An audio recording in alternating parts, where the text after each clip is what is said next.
Hello. Today we're going to talk about. Today we are going to talk about Hazbin Hotel Season 2. Now, can I just say I love this poster? Oh my god, this poster is so good. I love this poster so much with the blue and stuff. Oh my god, so good. We're going to talk about this review this show in depth as well.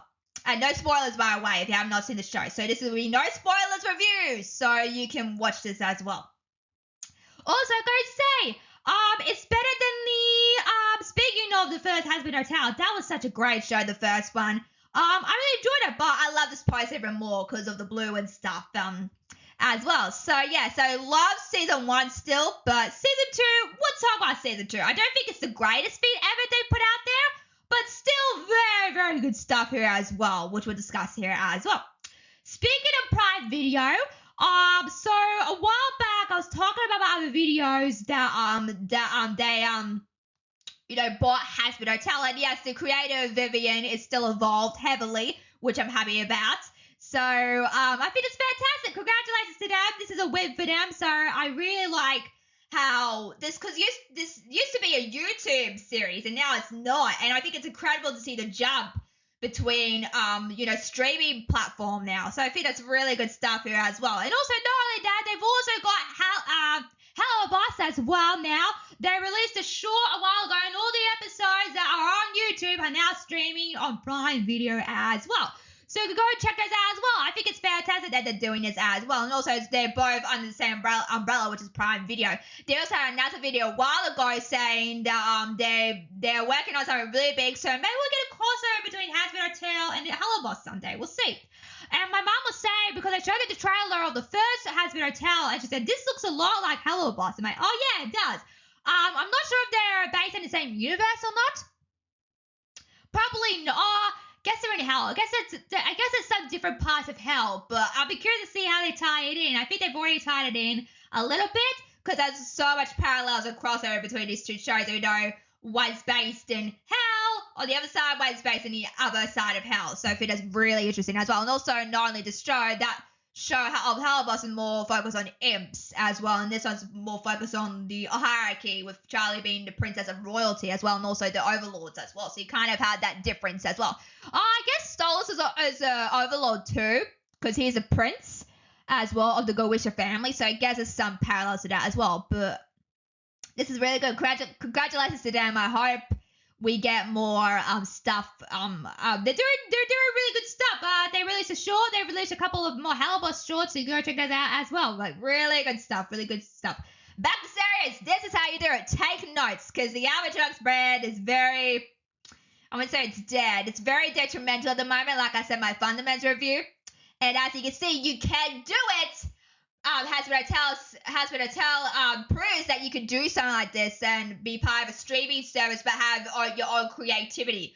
I don't necessarily think Ross and Janice can be the creators of their own brand, because they've obviously messed it up already, to be honest with you. I think they need oversight of that. They need someone to come in and say, look, what can we do with Alvin and the Chipmunks as well?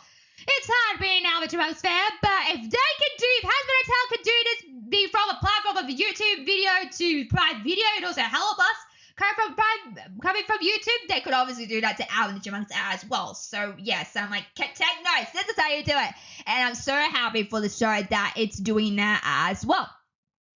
So yeah, so let's get into let's talk about the show, okay? So also, before we start, I did the first season of Hazbin Hotel. You can go check it out as well. I'll put a link in the description if I remember to as well. So yeah, so this season is so good. We're going to talk about with depth, no spoilers as well. We get to see more of hell, which I like as well. I love we get to see more of hell as well. And also, the Hazbin Hotel has had an upgrade since season 1, because they haven't seen season 1. Their hotel got destroyed from that big battle they had at the end of the show. So obviously they juiced it up. It looks so good. It looks like a casino a bit. Because it looks like a casino with the lights and stuff, and obviously there's a ship attached to the hotel as well. So I'm like, oh my god, this looks so good. Really good stuff. They emptied up the hotel, which I freaking love. So it looks like a really good casino. Like, hey, let's check out this Hazbin Hotel. It looks like a casino. So yeah. So I really think that's really cool. Also, I love there's one episode with Husk in it, and he goes to speaking of casinos, he goes to an actual casino there as well. And, oh my god, that place looks so good. I think it's called like what the cat something, the scat cat, something really cool name. I'm like, oh my god, that's so cool. I freaking love it as well. So I like how we get to explore different places of hell this time around, because we never got to do that in season 1, unfortunately. But now they have the budget, and now they have Prime Video to back them up. They can do so much more with the world building, and I kind of loved exploring different parts of hell as well. I'm like, oh yeah, this is new. I haven't seen this. Although maybe I've seen it in Hell Boss, but I'm not sure. Like I said, if there's parallels or crossover to Hell Boss as well. Like I said, it could be the same place in hell, but different parts of hell as well. So remember that while you're watching the show as well. So yeah, so I thought that was really cool. Also, not only that, we get to see more of heaven, which I love. Oh my god, the colors are so beautiful. They're so gorgeous. We get to see more of heaven, which I love. We get to see more of the angels there as well. So I think that's really, really cool stuff as well. I think they really twisted the mythology of hell and heaven, which we'll talk about in this review. And I think it's very interesting that they twisted the tale on it, because usually, because I was baptized to being Christian, I think, when I was a baby, and my brother was also the same, and I believe there's such thing as heaven. Now, I don't think people have different beliefs, I think, but to me, I believe in hell and heaven. I do think there's such thing as hell, in heaven as well, and it's funny because obviously we'll talk about it later on, but obviously in heaven, from what I've heard from my mom, is there is no pain in heaven, there's no disability in heaven, there's no pain in heaven, so heaven is a very lovely place by itself. It might seem scary and very unknown a bit still, but I think having this show makes you realize that heaven's not a bad place after all. It's not a bad place. It might be scary to the unknown because we don't know what it's like up there. We're just like on Earth, so we don't know what it's like in heaven. But I don't know if people believe in that stuff, but I believe there is a heaven and hell somewhere. Where the bad guys go, they have an interesting twist on what they do with that as well, which we'll discuss. But very interesting stuff here as well. So I love that we get to explore more of the world build between heaven and hell, and I think it's very interesting as well. So yeah, so also speaking of, I really love this. They also, because we'll discuss a little bit later on. In the show, they discuss media and how media can overhype things. And I've talked about this in my other videos as well, saying that media can overhype things, and some things you see online you can't trust as well. And I kind of liked how, they're making, I like how they're, spreading bad news about the Hazbin Hotel because, they're trying to make people like, not manipulate, but sometimes when you watch the news and stuff, like, oh my god, is this real or not? So you can't really trust the news. I know some people trust the news sometimes. I don't. Like, I know there was this one thing about Donald Trump, okay? This is gonna be hilarious. And he said that painkillers were causing people to go autistic. Like, that's not true whatsoever, okay?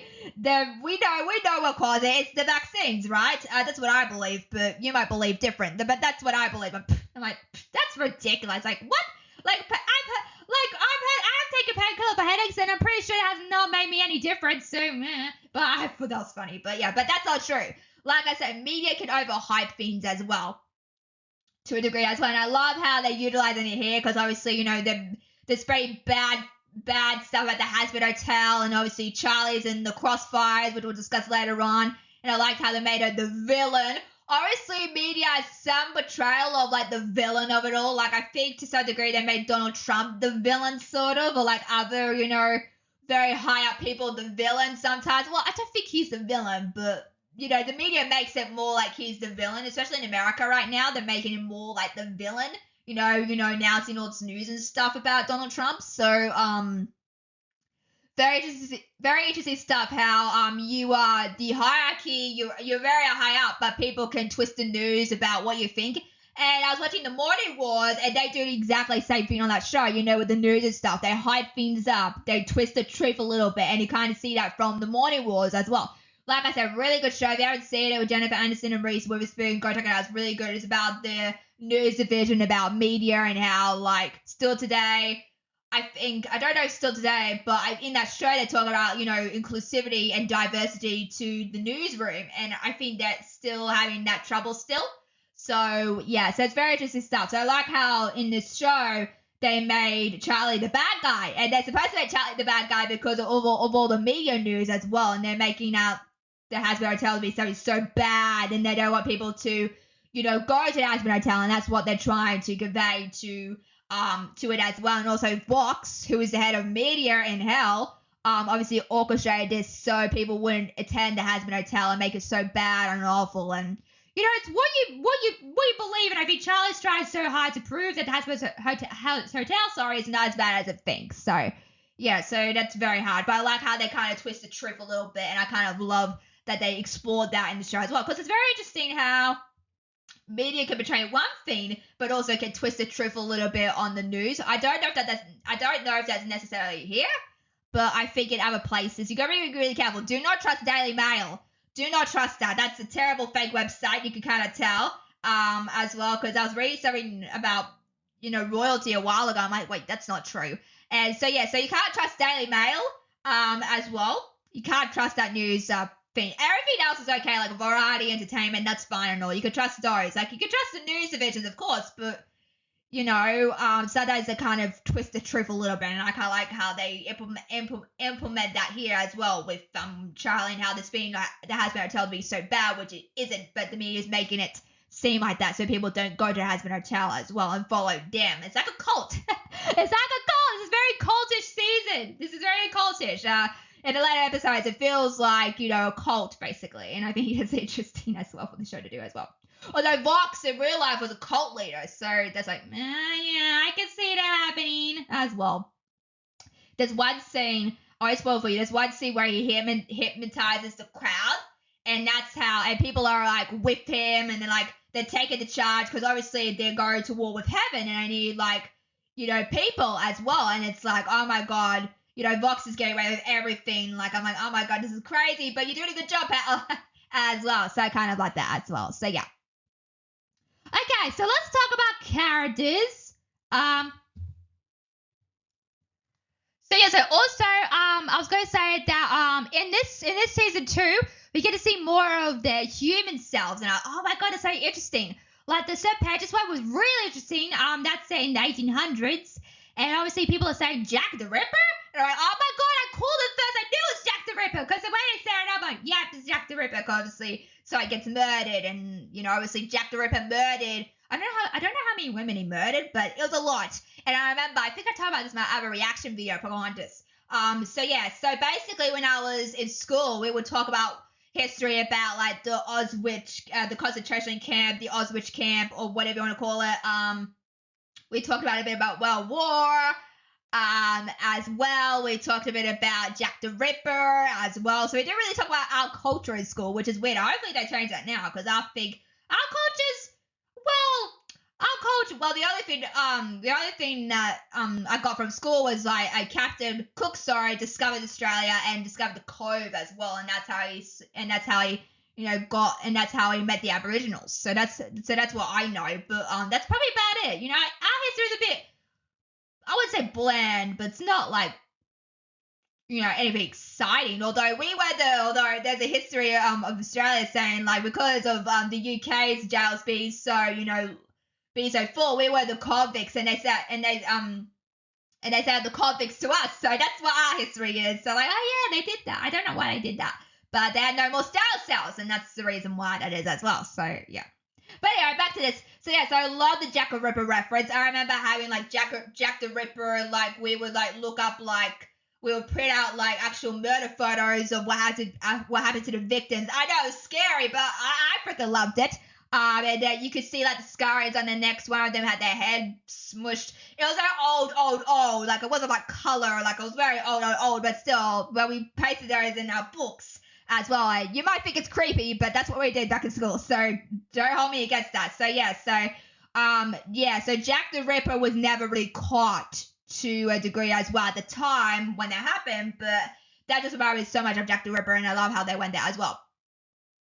Also, we get to see Alistair as a human as well in New Orleans. So I think that's very interesting. Getting a lot of Princess and the Frog Daughter Facilio vibes there, because obviously Princess of the Frog and Dr. Facilier makes deals and stuff, and that kind of reminds me of Dr. Facilier with Alistair being like, all making deals with the devil basically, and I kind of like that as well. So we see him as human form as well. I think Alistair's story is a bit different to those two because he died eventually from what we've seen, but he wanted power. He wanted to become an overlord. And he did die, but he wanted power, and he went in and he did some voodoo madness.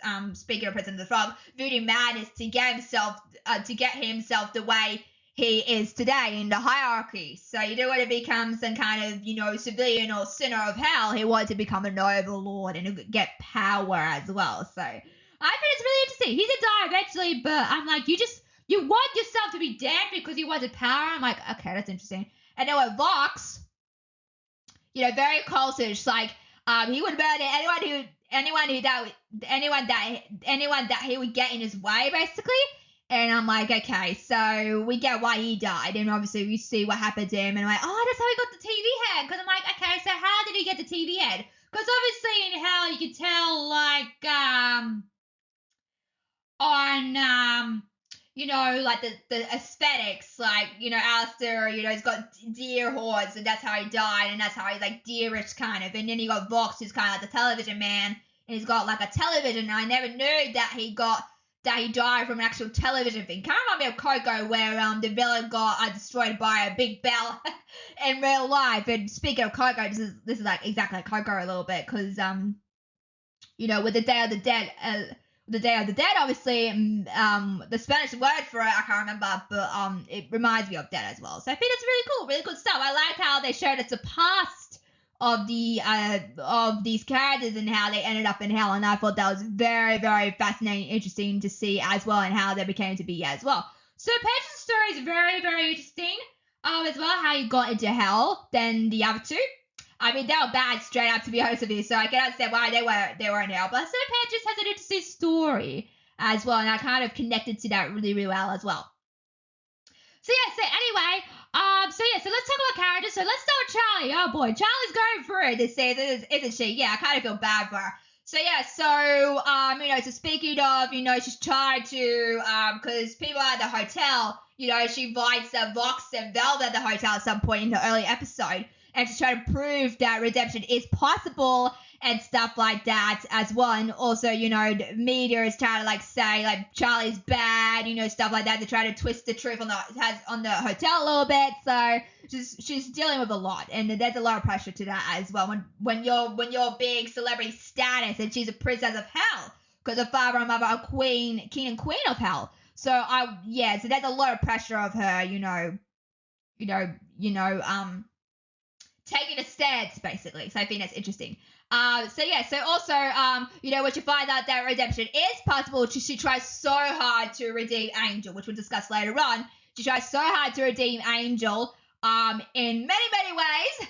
Let's just say that. But yeah, I think that's very interesting as well. And also, what was really interesting is that what was really interesting is that Charlie, is very, very positive, very, like, out there, like, stuff like that. So, I think that's very interesting. She reminds me a bit of Rapunzel, actually, to be honest with you. But, I was going to say that, Charlie, is not listening to anyone, not even a girlfriend. I'm like, Charlie, can you listen to Maggie for 1 second? So she's, like, doing everything she can. And unfortunately, that gets her into a bind or into a trap because she's, she wants to prove herself so much that she's just spiraling out of control. And the people with her don't know how to stop her from spiraling. Although there's one episode where they finally, Maggie confronts Charlie for what she's doing. And she says, you are ruining the hotel. And I think to a degree that's fair because, you can't have...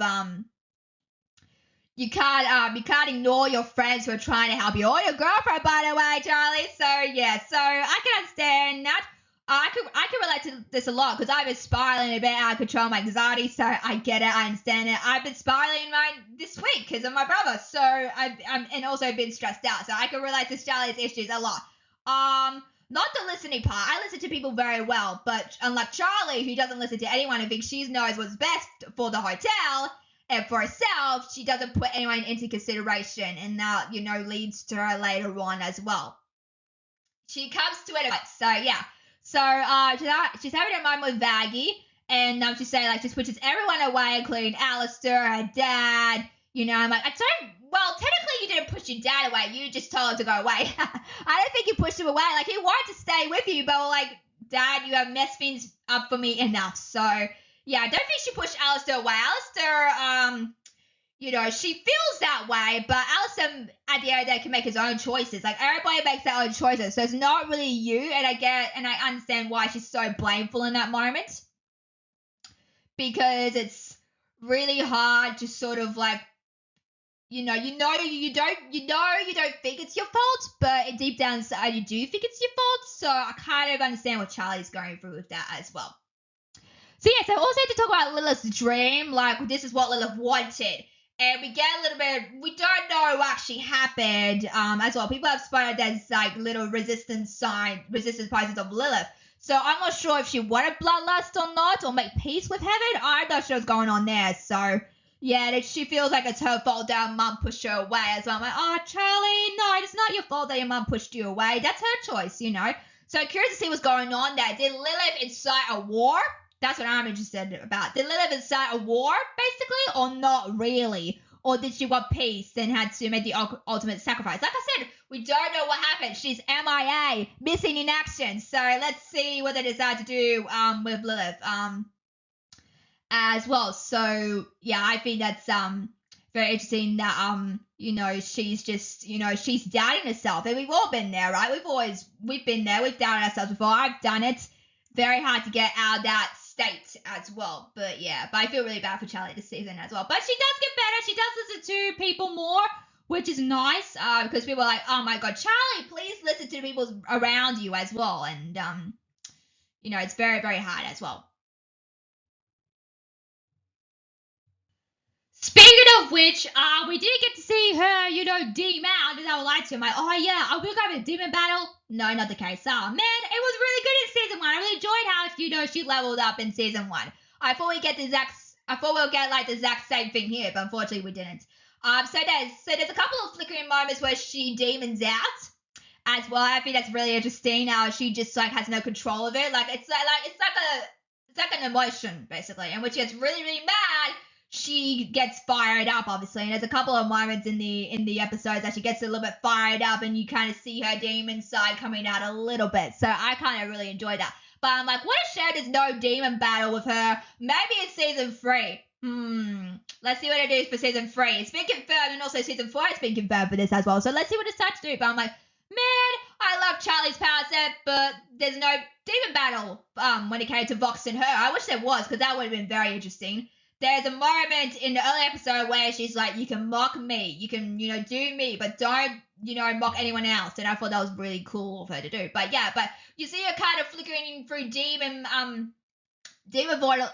form a little bit, a lot more to season 1, I believe, because she's like, because she's a demon, she's a princess of hell, right? So you would think that she would use her power, but she doesn't, because she says, she doesn't really use her demon power, and Bagu's like, well, you are the princess of hell, technically. So, she doesn't really use her demon powers, like, at all, which is unfortunate, because, I think she could benefit from that as well. I'm glad she used it in the finale as well with her, dad, which we'll get to later on.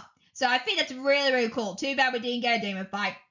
Oh well, season 3. Let's hope for season 3 we get a demon fight. We don't know who the villain is yet for season 3. Did they announce it? No, I don't think so. So it's very early days still. So let's see what they decide to do. But yeah, I want to see Charlie in full form, because we did see, speaking of Lucifer, we'll talk about him in a minute. But we do see Lucifer go full demon in some of the episodes. So let's see if Charlie can do that as well. So let's see.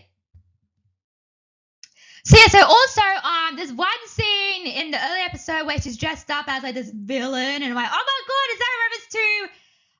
Man, I forgot to write it down. Is that a reference to Dick Dastly? Now, if you don't know who just Dick Dastly is a Scooby-Doo villain, I believe. I'm not sure. I know he was in his own show at some point. So I know he was in his own show at one point with Penelope something. I can't remember. I had a DVD of it, but I never watched it. I'm like, oh yeah, Penelope, because my mom used to watch a lot of cartoons when she was younger. So yeah, so Dick Dastly was in the newest Scooby-Doo movie.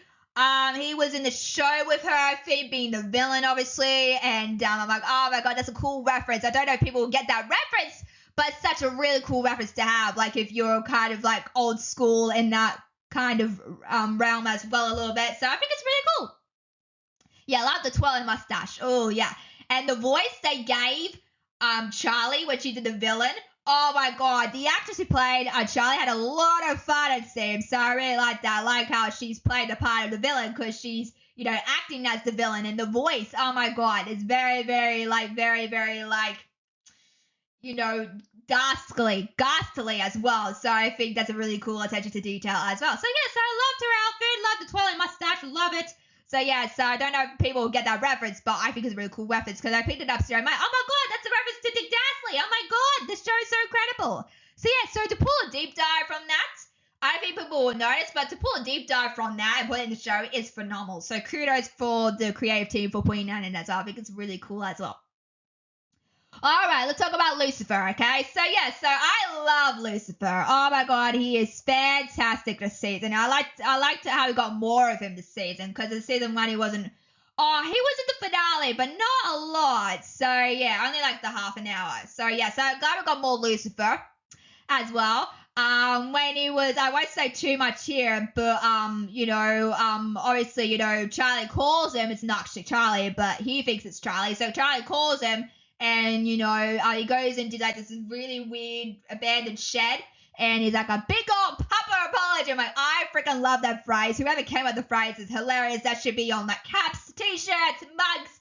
Oh my God, it's such a really cool saying. A papa apology. Oh my God, that's hilarious. I freaking love that saying as well. Also, I was interested. He still has a fetish with ducks, I believe. I'm not sure what's going on there. I think that's a very sexual thing to have. This is a very adult show, but I don't mind it. But little kids do not watch a show unattended. It's very adult. For us, it is, but I don't think little kids should watch a show like this as well because it's not appropriate as well. And they say on the warning of Prime Video and also Hello Boss is like warning, horniness, sexual something. So yeah, so they warn people who are watching the shorts and shows about Hazbin Hotel and Hello Boss. So I think that's really good to implement the warnings as well. Because this is not a kid show. This is a full-on adult show, and we love it as well as adults as well. So yeah, so that's a really interesting fetish with ducks as well to a good degree. But I think it's very funny and hilarious, and yeah, as well. I love his robe. Oh my God, him coming out of episode 1 with his robe, hilarious. I'm like, oh yeah, hey Lucifer, you're rocking that robe, my guy. You're doing great. As well, the mug, he's sipping a cup of coffee, obviously going downstairs. I really love that moment so much. So I'm like, yes, I need to scream grab this because it's hilarious. So as well, because it's really, really cute as well. I really like this for the season as well. We get a very touching moment between Charlie and him in the very first episode. And I love this episode so much. I wish I had this with my dad, but I don't. But yeah, it's very unfortunate because I think I said in my Hello Boss short, like I said, me and my dad are very close, and watching this is like, oh no, it's so emotional. I freaking love it. Why do this to me? Although to be fair, my mom says, it's just fantasy. It's not real. It's fake. I'm like, yep, it's fake. The fake fantasy of it also. Yeah. So, I'm like, because I watched more than anything song like 100 times over. It's such a good song. I'm like, Miller, it's fake. It's not real. It's not real. So I really love that song so much, and I love how Lucifer's opened up to Charlie saying because Lilith, there's a lot of references to Lilith. There's a lot of scenes that are planted for season 3 with Lilith as well. So he says that he misses his wife, and I think. He said as a joke, he said that he's still married to her, I think, but I'm pretty sure, because Charlie said they are divorced. So I wonder what's going on there. Are they married or divorced? I'm not sure. But I really love that moment between the two of them, and I think it's very wholesome, very sweet as well, to a degree as well.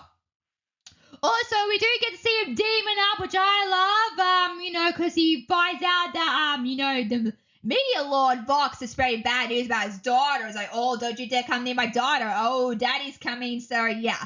So, I think that's fantastic. And, the way that he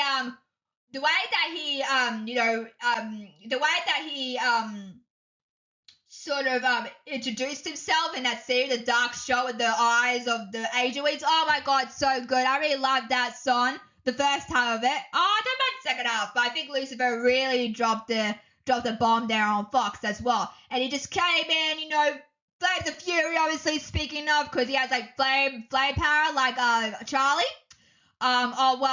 Lucifer has, I don't know, Lucifer has like fire flames as powers. That's interesting. Like I said, they twist the heaven story and the myth on it a lot in the shows. So yeah. So like how he just comes in, banging up the tune. Oh, it's so good. And I liked how he controlled the flames and stuff, and there was like this whole serpent around the Vox Media Tower, and I'm like, oh my god, it's fantastic. I freaking love his demon form. It's really, really good. And I wish Charlie would have done something like that, to be honest with you, because I think her demon powers are a bit useless here. So maybe season 3. Let's see the villainess for season 3. Maybe she'll start to power up a little bit, because we did see it in season 1 when she did that battle, and also Lucifer. We've seen him demon up as well, and we see more of his demon side coming out. So let's see if Charlie can do that as well. Very interesting stuff here as well. So let's talk about Angel. Angel Dust. There's a lot of spoilers, so I'll be really, really careful trying not to spoil or anything. I have not seen the episodes in advance of Hazbin Hotel Season 2, so I can't say too much about Angel. My mouth is sealed from that. So yeah. So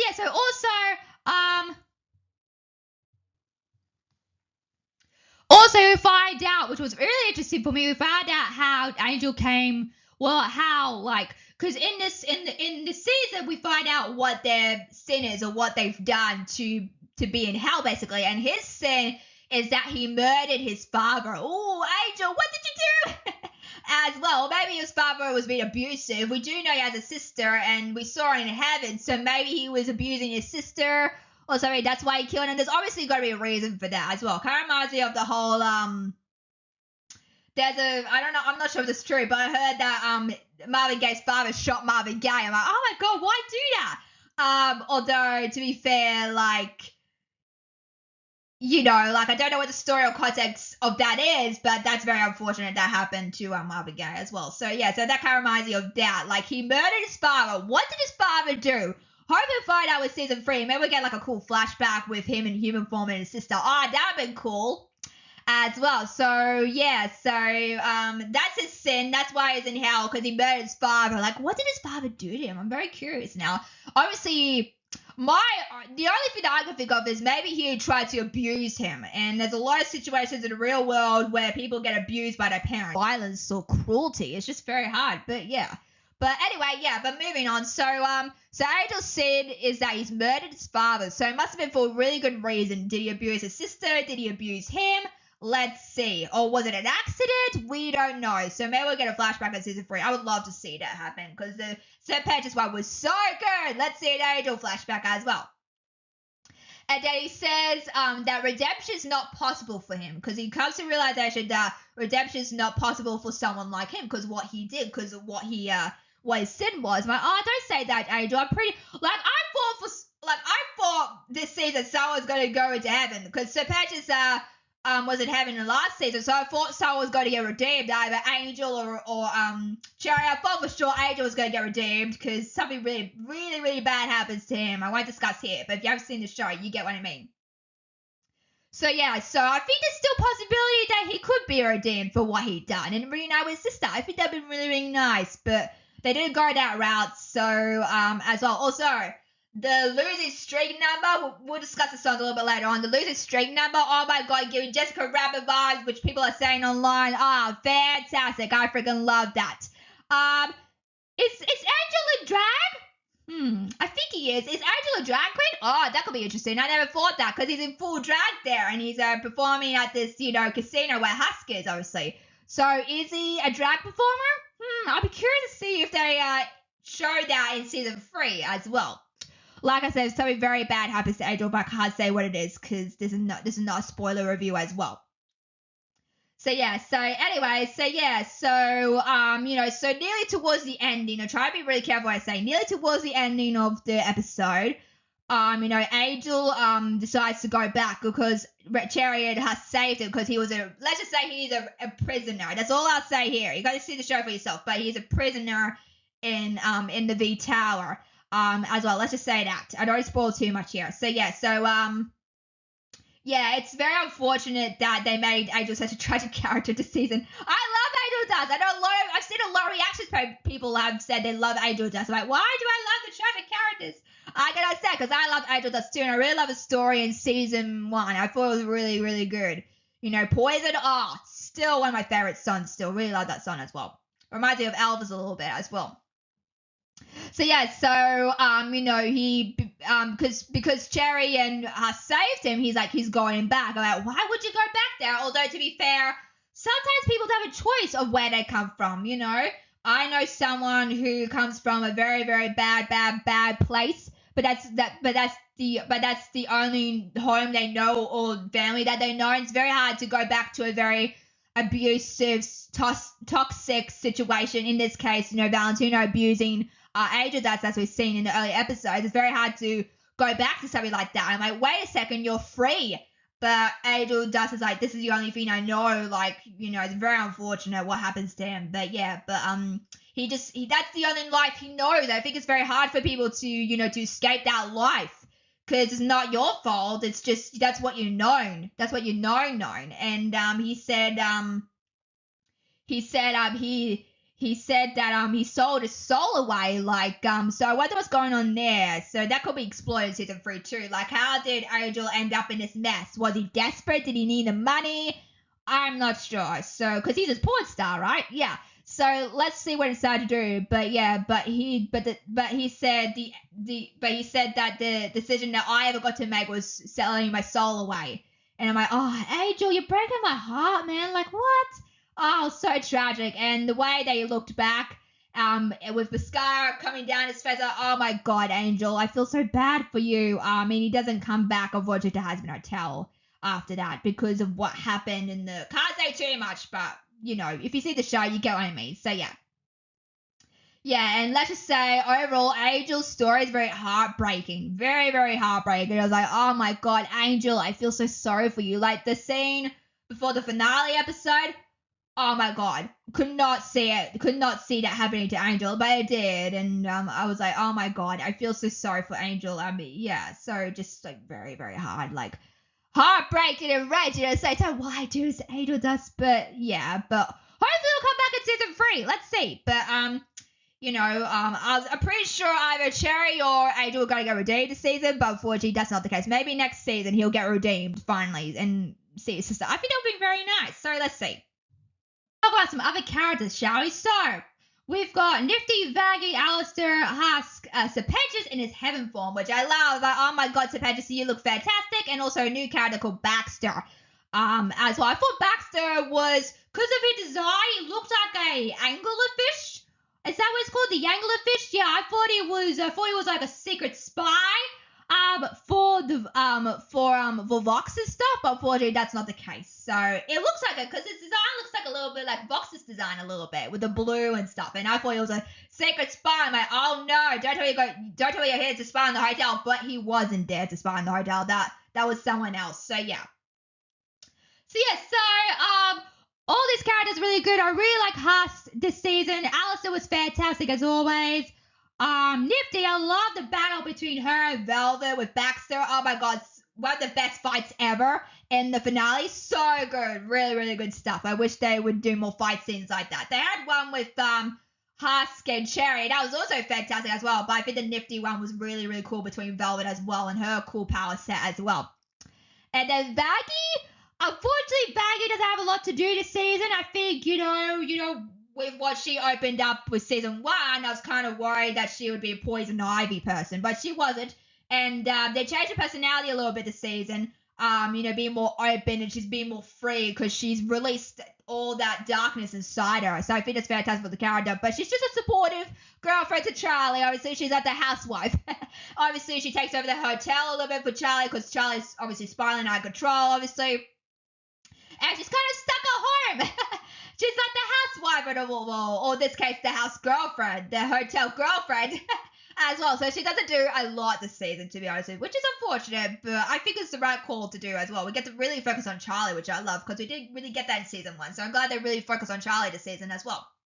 And also Angel, but it was interesting, because in season 1, they didn't really focus on Charlie a lot, to be honest. They just focused on Alistair, Angel, and other characters, but this season we really focused on Charlie, who is the main character of it all, so I think it's the right call as well. Also, Alistair's look when he was captured by Vox, oh my god, very psychotically insane. Oh my god, that's a really cool shot about Alistair. Love Alistair. I've become to really love Alistair. I don't know what his plan is, basically, because we see him make a deal with Rosie in the finale, so let's see what that's about. As well, because he was a pet. He was, like Husk and Nifty are owned by Alistair. He was owned by Rosie. You'll get to find that out as well. And it's like, oh my god, so good. But he's broken the deal with her, so what's the new deal going to entail as well? Let's see what he decides to do. But yeah, I love his psychotic look. He was like, oh, what was the word? Inspiring. So yeah, so I really like the callback to that as well. And I'm like, oh my god, because Alistair got captured by the Vees. And, every time I see him on screen, it makes me smile. So he was fantastic. I freaking love Alistair. I freaking love Alistair this season. Fantastic as always as well. Also, the Vees, oh my god, straight up really good villains. Oh my god. Like, they got away with everything. Well, not everything, but I think Vox, because I felt like the villain was trying to win. I'm like, wait a second. The hero's supposed to win, but I felt like for a minute there that Vox was going to go war with Heaven, but unfortunately he didn't. That's not the case. But it nearly felt like that because people are like, why is Vox always winning? Like, why isn't Charlie winning? Because Charlie's a hero and Vox is a villain. So in this case, the villains never win. Like in stories, the villain, you see like the villain always wins, but it isn't. There's always a hero that wins, and that's implemented in the story. Always the case. Villains may get there, but it's always the heroes that win as well. So no, but it felt almost like Vox. It always felt like Vox almost won, to be honest with you, but he didn't. But it felt like that because the Vees were get away with everything, get people on their side, staying the cult, obviously. So it felt like that as well. Also, shout out to Velma. Oh my god, her outfits are amazing this season. Oh my god, love the Marilyn Monroe reference. Oh my god, with the do-up hair. Oh, so good. There's also another one where she's like staring at a cauldron and she's wearing like a really cool candy cane witch's hat. Really love that. Look as well. Also, she's wearing like a really cool battle arm outfit with there's her power set there, so I think it's really cool as well. I don't like her finale outfits, to be honest with you. I think those were the main three that I loved. Although in season 1, when she came in and introduced herself with her hair and ponytails, and in her look from season 1 when she first burst into Camilla Carmine's meeting. Oh my god, she looks absolutely stunning. I mean, I know we're not supposed to breathe with the villains. I'm like, oh my god, Valentina, oh my god, Val, you look fantastic, girl. Like, what? You look really good, girl. So yeah, so the villains are really, really good this season. And I feel like they got away with every single thing. They did it at the end because they both Valentina and Velvet went against Vox at the end, but I felt like they were winning for a minute, but they didn't. So yeah. So let's talk about songs, okay?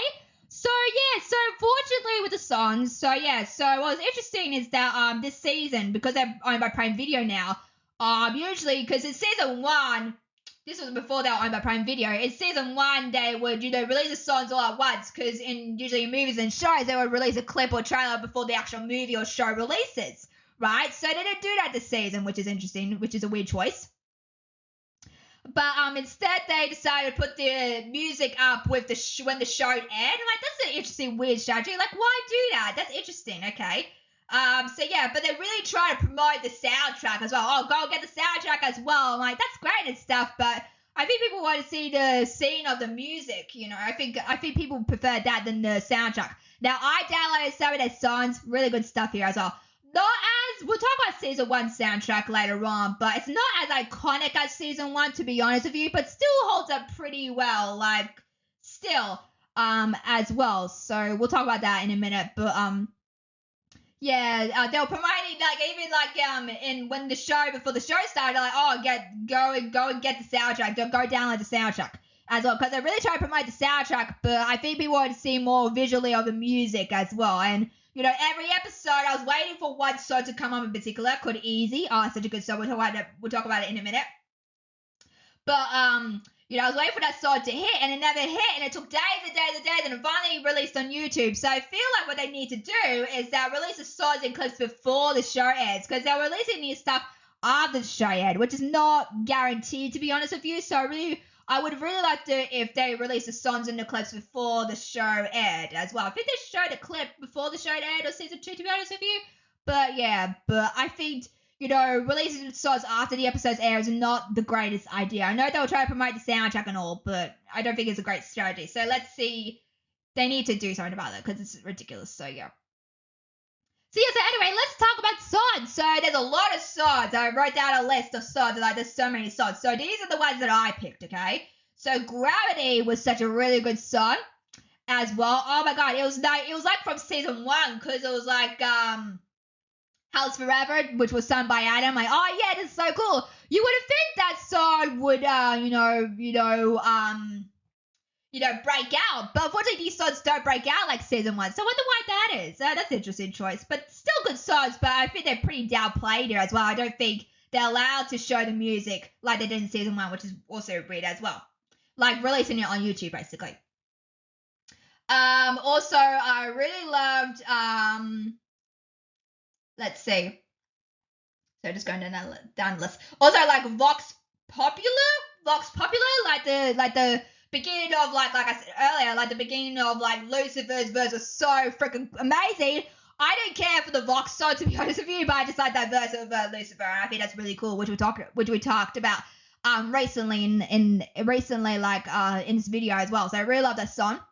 Also, Losing Streak, love Losing Streak. Also up there with Poison as well. It's a shame that these songs didn't hit, because I think they're fantastic. I'm not sure why that is. Although my favorite this season is Easy. Oh my god, such a good song. I can relate to it so much because I've been spiraling out of control like Charlie lately, and stressing out a bit lately with my anxiety, and even like this week has been really not awful, but my week has been really, really busy, and having losing power has been a lot. It's been really stressful, so I can relate to Charlie a lot.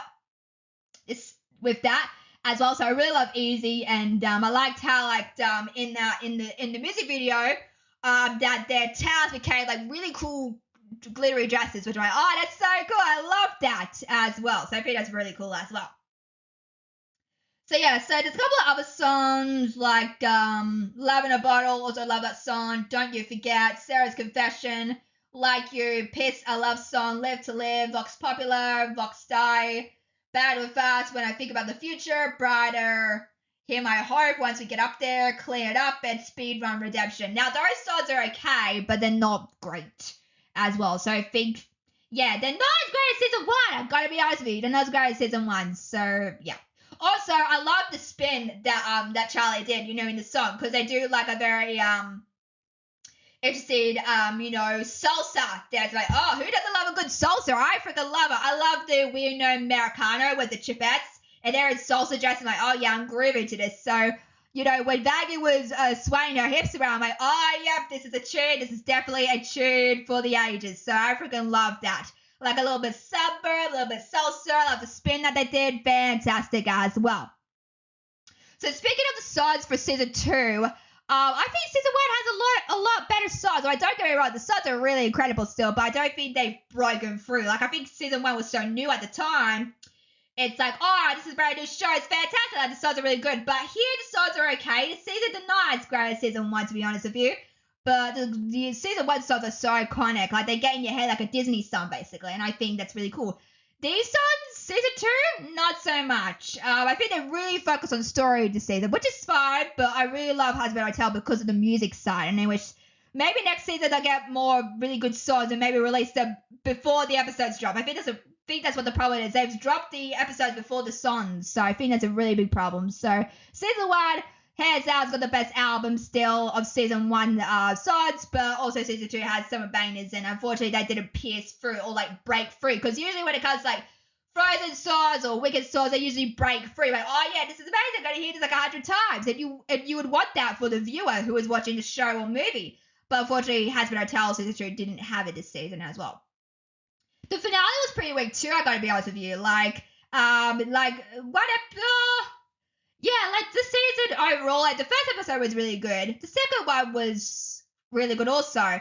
But I think it dropped off at the ending. Like, the ending was pretty weak. The finale was pretty weak in my opinion. So, yeah. But those are my thoughts anyways. So, yeah.